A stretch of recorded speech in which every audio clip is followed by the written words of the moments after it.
다 같이 찬양하시겠습니다. 당신은 영광의 왕. 시작할게요.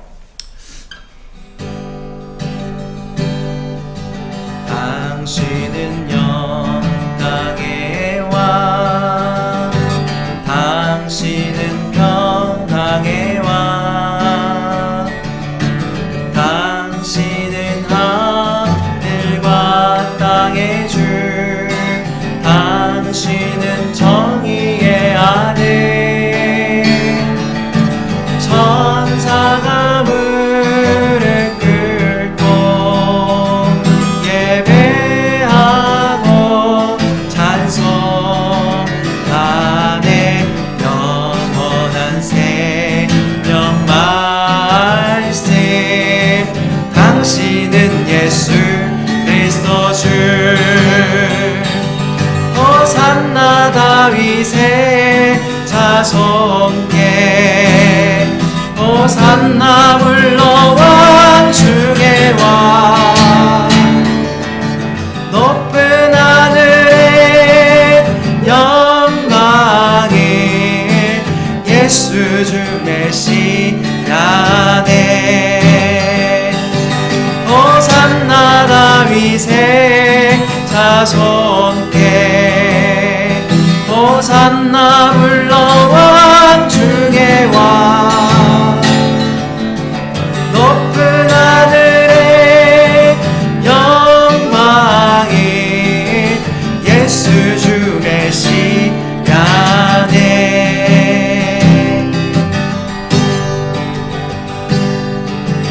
예수 주 메시아네.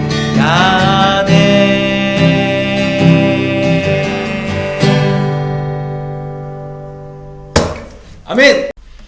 하나님의 지혜의 오묘함과 기쁨을 찬양합시다. 깊도다 하나님의 지혜와 지식의 부요함이여. 깊도다 하나님의 지혜와 지식의 부요함이여.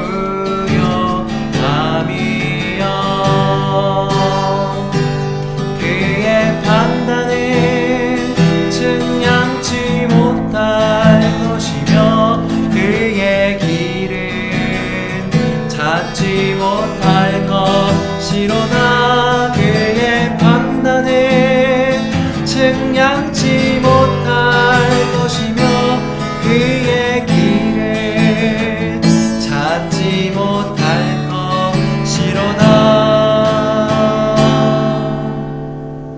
깊도다 하나님의 지혜와 지식의 부요함이여.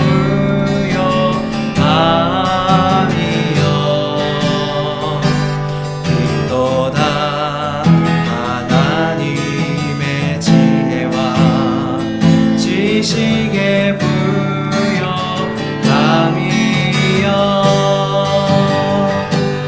그의 판단은 측량치 못할 것이며 그의 길은 찾지 못할 것이로다.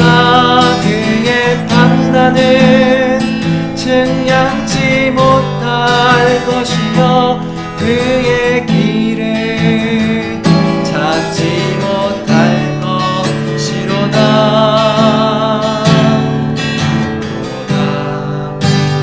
하나님의 지혜와 지식의 부요함이여.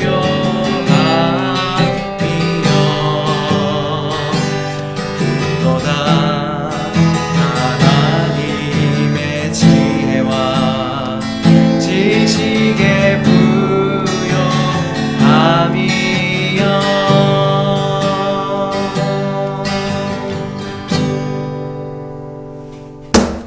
아멘. 다 같이 하나님 말씀 보시겠습니다. 같이 보실 하나님 말씀은 마태복음 1장 1절입니다. 다 같이 읽겠습니다. 시작. 아브라함의 자손이요 다윗의 자손인 예수 그리스도의 계보는 이러하다. 아멘. 기도하시겠습니다. 사랑의 하나님 감사합니다. 마태복음 1장을 상고하려고 합니다. 늘 뒤에서 저 멀리서 일하셨던 그 하나님께서 그리스도로 오신, 예수님으로 오신 이 사건을 목도하고자 합니다. 하나님께서 이 시간 역사하여 주셔서 하나님 말씀이 우리 마음밤 가운데 임박힐 수 있도록 역사해 주옵소서. 감사하며 예수님의 이름으로 기도드립니다. 아멘. 반갑습니다. 이번 달부터는 마태복음을 설교하고자 합니다. 여러분들도 다 이제 전사님이 워낙 자주 이제 언급했기에 다 아실 거라 생각합니다. 성경은 누구의 책이다? 누구의 책이다? 하나님의 책. 맞습니다. 성경은 하나님의 책입니다. 성경에 하나님인 이 마태복음 또한 하나님이신 예수님의 사역을 기록해 놓고 있는 하나님의 책입니다. 이 마태복음은 구약 성경 다음에 있는 첫 번째 신약 성경이라는 사실입니다. 구약의 하나님이 쭉 계시 사역을 하셨던 뒤에서 사람들을 세워서 일하셨던 그 구약의 하나님을 마치고 신약에 처음 예수 그리스도로 하나님으로 오신 그 하나님의 이야기를 나타내고 있는 신약의 첫 번째 책이라는 사실입니다. 이도 동일하게 구약과 동일하게 하나님의 속성과 하나님의 마음과 하나님의 가치와 하나님의 심정으로 오신 예수님의 이야기를 담고 있습니다. 그러한 의도에서 신약 성경의 첫 번째 책인 마태복음 1장 1절은 매우 너무너무 중요합니다. 다 같이 한번 읽어보도록 하겠습니다. 시작. 아브라함의 자손이여 다윗의 자손인 예수 그리스도의 계보는 이러하다. 아멘. 여러분들 모두가 다 그냥 스킵하고 지나가고 그런 싶은 마치 역사 시간을 방불케 하는 바로 그 부분입니다. 1절부터 17절이 소위 예수 그리스도의 계보 또는 족보로 알려져 있는 마태복음의 첫 부분입니다. 많은 사람들이 가끔씩 이렇게 물어볼 때가 있습니다. 전사님, 굳이 이런 족보 같은 책들을 다 읽어야 됩니까? 나 그 사람들도 모르고 이게 뭐 그냥 유대인들의 마치 글과 족보 같은데 뭘 굳이 이런 거를 다 읽어야 됩니까? 하는 바로 그 부분. 하나의 연대기식으로 족보 형식으로 기록되어 있기에 계보와 족보로밖에 볼 수 없는 바로 그 부분. 심지어 대부분의 번역 성경 책들도 계보와 족보로 번역을 하고 있는 바로 그 부분. 개역개정 성경을 비롯해서 공동 번역, 현대인의 성경에서도 예수 그리스도의 계보라, 예수 그리스도의 족보라 라고 표현하고 있는 바로 그 부분. 그래서 그렇지 않아도 성경 읽는 게 쉽지 않은데 좀 부담스러운데 또 그렇다고 그냥 스킵하고 지나가기는 또 약간 미안하기도 하고 마음이 찔렸던 바로 그 부분, 계보와 족보, 바로 이 부분을 전사님은 오늘 설교를 하고자 합니다. 이 부분에 대한 바른 이해가 신약 전체를 이해하는 것에, 그리고 좀 더 구체적으로 이야기하면 마태복음을 이해하는 것에 매우 중요합니다. 정말 중요합니다. 먼저는 전도사님은 바로 계보와 족보로 번역되어 있는 이 부분을 계보와 족보로 보지를 않습니다. 두둥 어쩔 이런 생각이 들죠. 더 나아가서는 계보와 족보로 보면 안 된다라고 생각까지를 합니다. 왜 그럴까? 분명 성경은 우리가 읽고 있는 이 세번역 성경도 그렇게 계보로, 그리고 다른 성경들도 족보로 표현을 하고 기록을 하고 있는데 왜 강전도사님께서는 그렇게 생각을 하지 않고 있을까 궁금하시죠? 바로 그 부분을 잘 이해할 수 있도록 설명을 해 보도록 하겠습니다. 기대하는 마음으로 또 기도하는 마음으로 설명을 들어주시면 감사하겠습니다. 세번역과 개역개정 성경과 공동 번역은 계보와 족보로 번역을 하였지만 이것은 사실 전사님 생각에 이렇게 좋은 번역으로 보이지는 않습니다. 전사님이 생각하는 가장 맞는 번역본을 찾아보았습니다. 무엇이었냐면 킹 제임스 흥정역 성경이었습니다. 우리 한번 읽어보도록 하겠습니다. 다 같이 읽겠습니다. 시작. 아브라함, 다윗, 그리스도의 세대에 대한 책이라. 한 번 더 읽겠습니다. 아브라함, 다윗, 그리스도의 세대에 대한 책이라. 무엇이라고 한다고요? 그리스도의 세대에 대한 책이라 라고 말씀하고 있습니다. 영어로는 북이라 라고 말을 하고 있습니다. 전쌤 생각에는 이 번역이 가장 맞는 번역으로 보여집니다. 북, 하나님에 관한 책이라. 왜냐하면 책은 그 내용이 어떠한가에 따라서 그 주제가 설정이 되기 때문에 책이라는 표현이 가장 합리적이고 맞는 표현으로 보여집니다. 전사님이 왜 자꾸 책에 집착을 하느냐 하면 성경은 하나님의 책이다, 책이다, 이 책에 집착을 하느냐 하면 책도 별로 읽지도 않으면서 성경에 대해서만은 왜 이렇게 집착을 하느냐 하면 일반적으로 번역되는 계보와 족보가 우리에게 주는 잘못된 뉘앙스 때문입니다. 성경은 그럴 의도가 전혀 없는데 성경을 읽는 성도들은 쉽게 오해를 합니다. 사람들이 착각을 하더라는 겁니다. 어쨌든 예수가 약속대로 아브라함의 자손을 통해서 이렇게 쭉쭉쭉 나다 보니까 인간들이 이것을 오해를 합니다. 그 대표적인 것이 무엇이냐면 성경 또한 계보와 족보라는 인간의 혈통을 강조하고 있다라고 하는 그 뉘앙스입니다.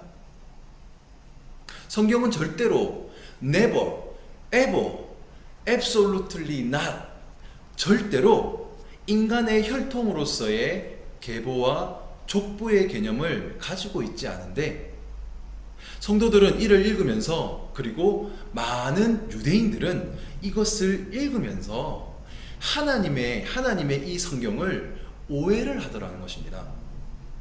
그 대표적인 오해와 착각이 무엇이냐 하면 예수님도 자신들의 조상인 아브라함과 다윗의 그런 계보로 태어나셨다라는, 혈통적으로 육적으로 나셨다라는 오해였습니다. 지금 성경은 하나님은 인간의 혈통, 유대인들의 혈통으로 나셨다라는 것에 중요도가 1도 없는데, 왜? 하나님은 약속으로 나신 것이지 하나님이 아브라함아 너를 통해서 내가 이렇게 말씀을 하셔서 나신 것이지 그들의 혈통이 중요해서 나신 것이 아닌데, 유대인들의 생각에는 그 생각에 다 이렇게 박혀 있었던 겁니다. 그래서 이를 본, 이게 참 웃긴 모습이거든요. 이를 본 침례 요한이 그런 유대인들, 그렇게 사고하고 있던 유대인들을 향해서 이렇게 외칩니다.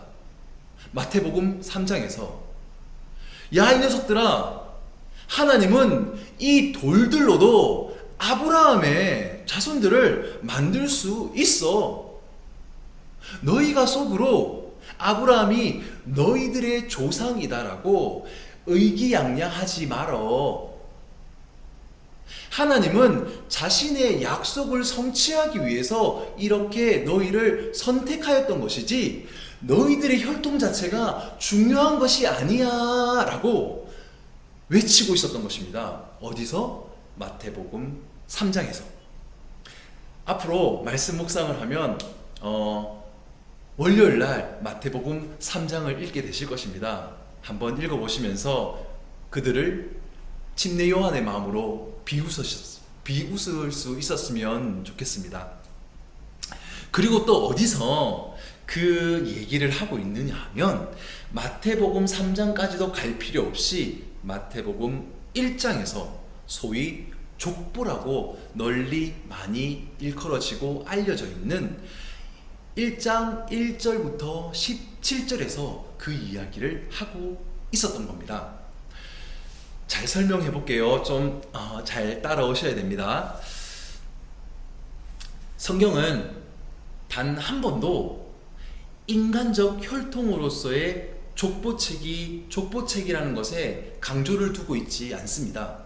그러고 있지 않았습니다. 구약 때부터 신약 그 끝까지. 그것이 바로 무엇이냐 하면 원래 지금 성경이 족보 형식을 가져오는 건 맞아요. 근데 그 내용을 살펴보면 인간의 혈통으로 온 예수에 집중되어 있지 않아요.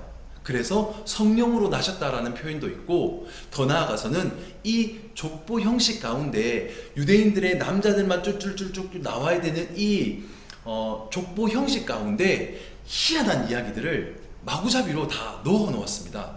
그게 무엇이냐면 말도 안 될 정도로 남자들만 빼곡히, 왜? 그들의 유대인들의 사고에는 사람은 남자거든요.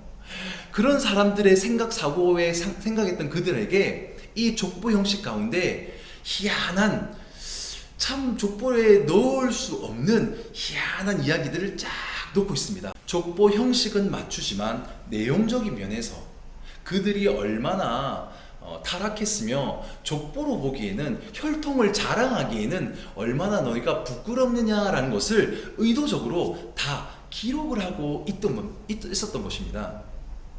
즉 무슨 말을 하려고 하느냐 하면, 이 속속들이져 있는 그냥 단순 보면 좀 지루해 볼 수 있는 이 족보 이야기 가운데 하나님은 의도적으로 이런 사건들을 다 기록을 해 놓고 있는 겁니다. 그러면서 우리로 하여금 구약을 다 읽고 나서, 하나님의 섭리를 다 알고 나서 신약을 읽고 있는 우리들에게 이렇게 이야기를 하는 겁니다. 아니, 이런 사람들이 그리스도의 계보에 들어온다고? 에? 그게 말이 돼? 이상하잖아. 뭐 대단해야 되는 거 아니야? 에? 그런 사람들도 다 들어온다고? 라는 의문을 만드는 겁니다. 이를 통해서 성경은 의도적으로 이러한 사람들의 이야기를 다 기록을 하고 있었던 겁니다. 왜? 이는 인간의 혈통과 계보를 원천적으로 자랑을 하지 못하게 하려고 하는 것입니다. 달리 말하면 마음을 좀 가라앉혀서, 하나님이 이런 사람들을 통해서도 본인이 언약하시고 약속을 하셨기에 이런 사람들, 이런 역사를 통해서도 하나님은 신실하게 자신의 약속을 지키시는구나를, 그런 하나님의 책임을 드러내시고 증명하시기 위해서입니다. 즉 마태복음 1장을 딱 이 족보 이야기를 딱 읽으면, 이것은 단순하게 혈통 이야기를 하고자 함이 아니라 구약 내도록 아브라함을 시작으로 인간이 제 아무리 허접하게 굴어도 하나님은 자신의 약속을 신실하게 지키시는 분이시구나. 하나님은 인간의 무엇과에 상관없이 자신의 약속을 번복하지 않으시고 신실하게 하나님이 지키시는구나. 이것은 정말로 하나님의 책이구나 라는 것을 드러내시기 위해서 이 족보 형식을 가져올 뿐 그 내용적인 면을 보면 성경은 구약의 전체의 모든 그 시간들을 요약하면서 하나님의 책임을 드러내시고 있는 것입니다. 바로 그러한 의미에서 마태복음 1장은 족보가 아니라 하나님이 이끌어 오셨던 하나님 사역의 역사를 기록하고 있는 하나님의 책인 것입니다. 막말로 유대인들이 자신의 족보 이야기를 쓰면 이런 여자들 이야기들 다 쓰겠습니까? 저라도 안 씁니다. 그들이 얼마나 허례허식이 강한 사람들이었는데, 그런데 성경은 이것을 다 의도적으로 다 넣어서 기록을 하고 있습니다. 왜? 하나님을 드러내기 위해서. 왜? 하나님을 증명하기 위해서. 왜? 하나님의 책이기 때문에. 바로 이러한 맥락에서 마태복음 1장 1절은 아브라함의 자손과 다윗의 자손이라는 표현을 통해서 1장 1절을 기록을 하고 있습니다. 족보 이야기에 대한 이해도 너무너무 중요해서 이해를 하셔야 됩니다. 이 수많은 시간 가운데 하나님은 뒤에서 정말로 일하고 계셨구나를, 뒤에서 일하고 계셨던 하나님을 증명하시는 겁니다. 두 번째로 아브라함의 자손과 다윗의 자손이라는 이 표현을 통해서도 하나님은 뒤에서 일하고 계셨구나를 증명하고 계시는 겁니다. 일단 우리가 아브라함 하면 믿음의 조상이다 라는 것에 너무 지나치게 좀 생각하는 그 이미지가 강한 그런 경향들이 있습니다. 그런데 그가 믿었고 한 것들 맞습니다. 대신 성경의 진짜 의도는 그렇지가 않습니다.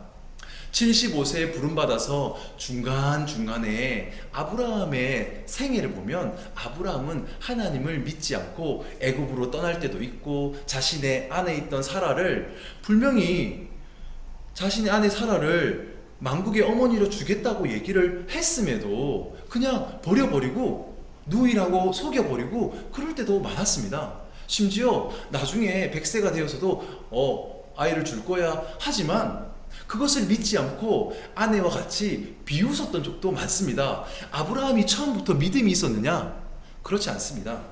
성경을 찬찬히 읽어보시면 아브라함은 그리 대단한 믿음을 가지고 있지 않았습니다. 그런데 100세가 되어서 75세에 부름받아서 100세가 되는 그 25년이라는 장구한 세월 가운데 하나님은 이 아브라함으로 하여금 하나님을 믿을 수 있게 키워내십니다. 그래서 우리가 잘 알고 있는 이삭 사건을 그가 할 수 있었던 겁니다. 즉 성경은 아브라함을 강조하기 위함이 아니라 아브라함 뒤에서 아브라함이 아브라함 될 수 있도록 만드셨던 하나님을 강조하고 있는 겁니다.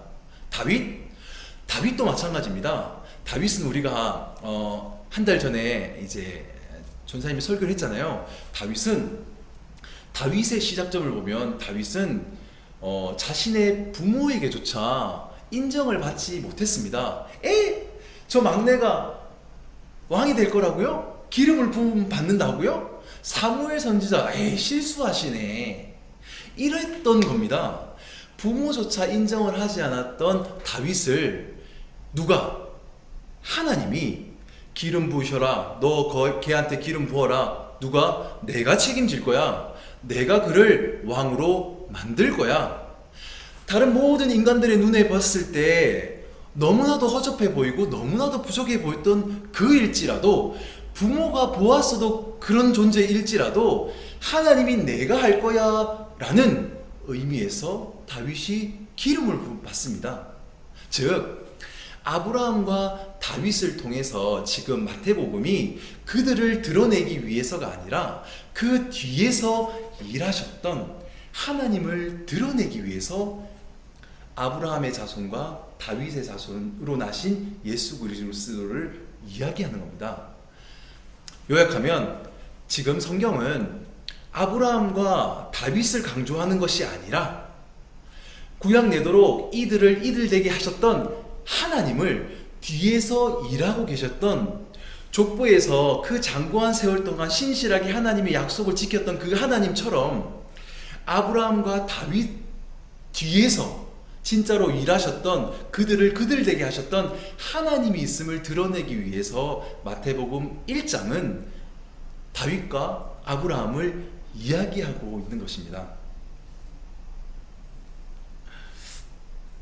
그러한 맥락에서 하나님의 일하심을 강조하고 드러내기 위해서 성경은 지금 애를 쓰고 있는 겁니다. 어디서? 마태복음 1장에서.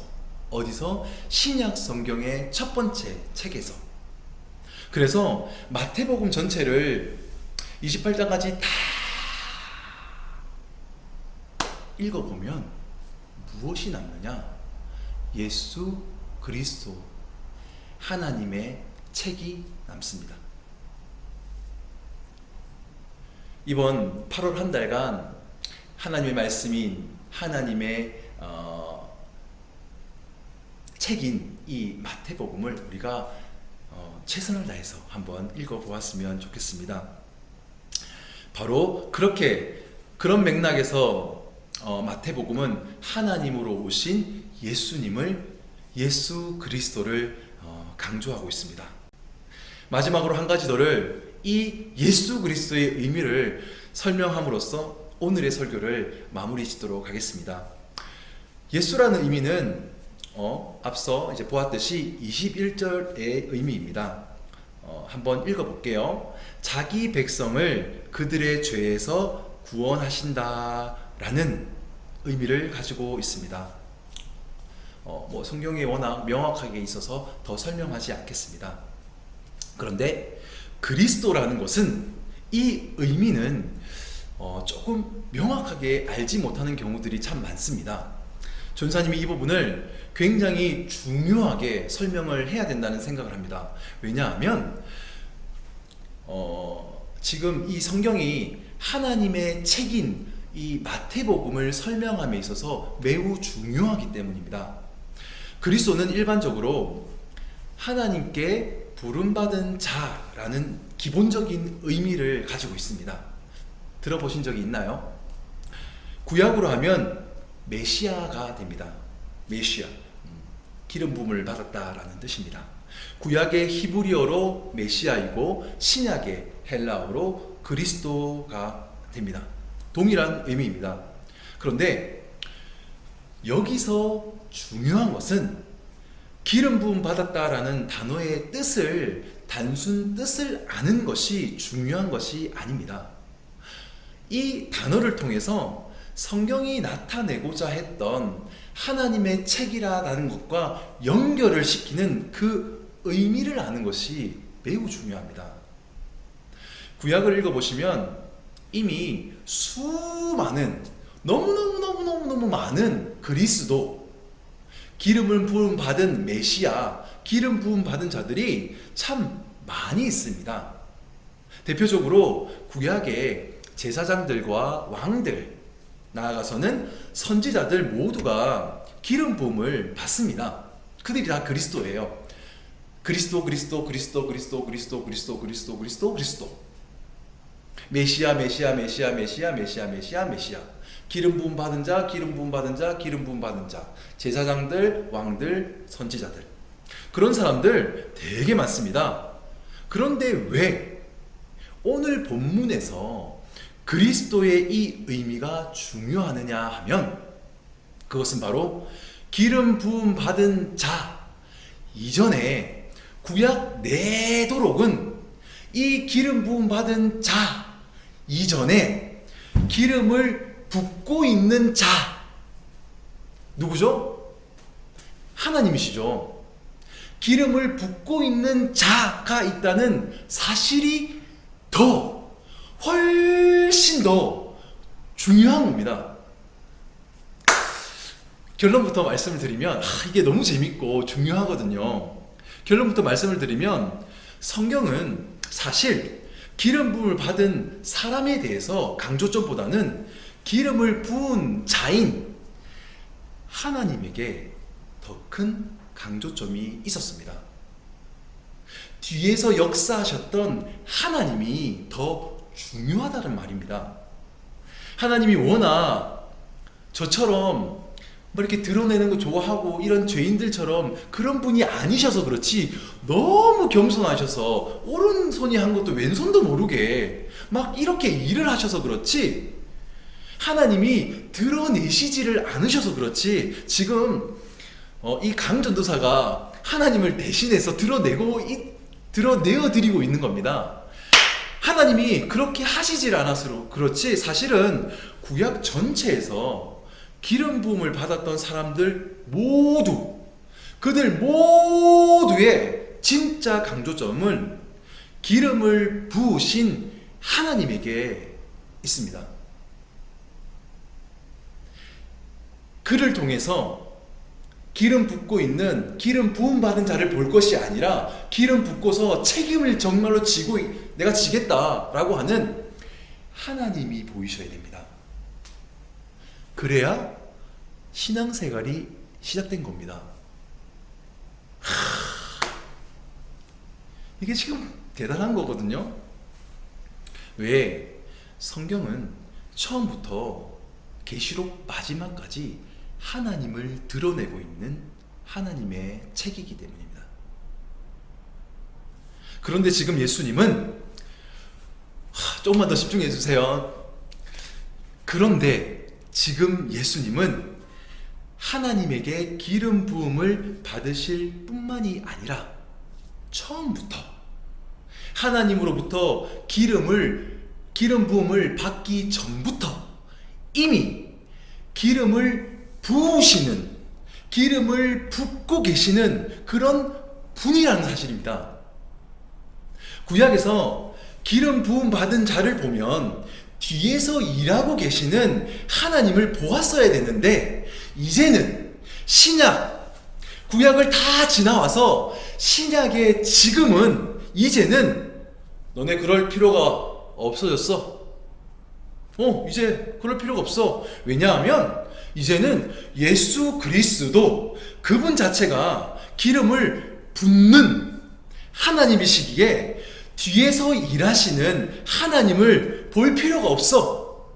그분의 일하심을 보면 하나님을 본 거야 가 되기 때문에, 성경은 예수님은 나 자신을 본 자는 하나님을 봤다라고 말씀을 하고 계시는 겁니다.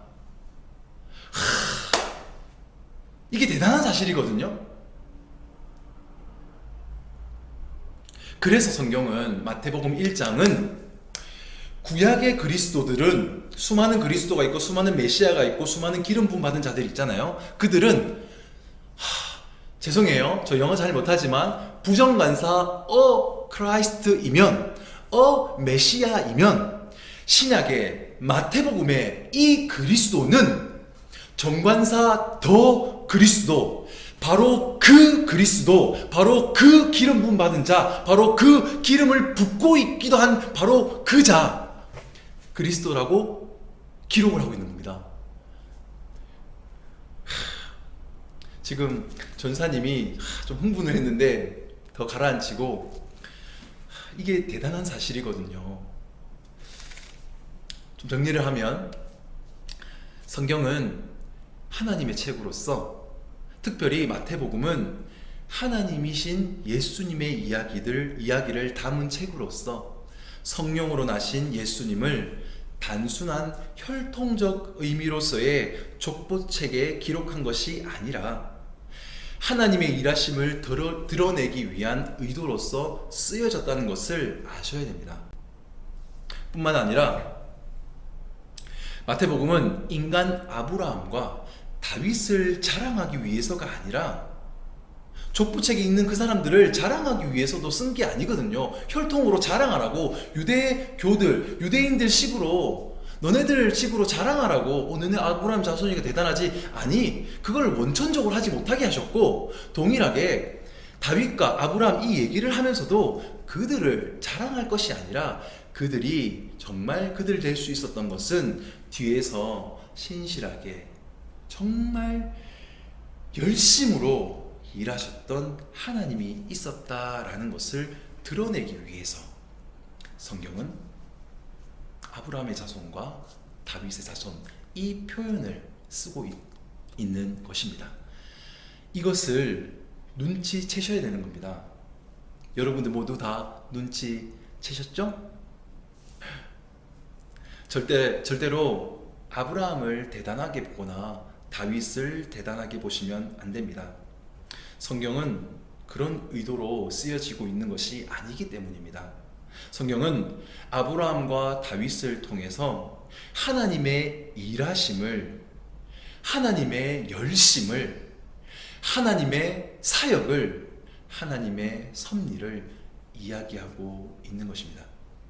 마지막으로 마태복음은 구약 내도록 기름 부으셨던 하나님이 이제는 직접 자기 백성을 그들의 죄에서 구원하기 위해서 친히 이 땅 가운데 오셨음을 더 그리스도라는 표현으로 표현을 하고 있는 것입니다. 여러분, 마태복음이 기대가 되십니까? 마태복음이 기대될 수 있도록 설명을 잘 하였는지 모르겠습니다. 그런데 마태복음은 정말 대박입니다.